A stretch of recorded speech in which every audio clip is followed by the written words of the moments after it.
صحیح بخاری میں روایت ہے، رسول اللہ صلی اللہ علیہ وسلم نے فرمایا، اللہ تعالیٰ نے میری امت سے وسوسے اور ان کے دل کی باتوں سے درگزر فرمایا ہے جب تک وہ ان پر عمل پیرا نہ ہوں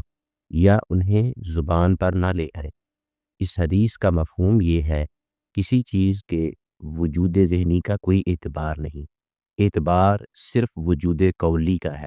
جس کا تعلق گفتار سے ہے، یا وجود عملی کا اعتبار ہے جس کا تعلق کردار ہے۔ دل میں آنے والے وسوسوں اور خیالات پر پکڑ نہیں ہوگی جب تک انسان ان خیالات کو عمل میں نہ لائے یا زبان سے ظاہر نہ کرے۔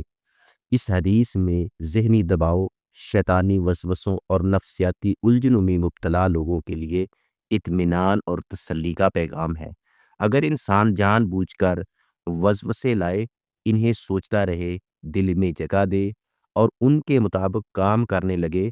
تو اب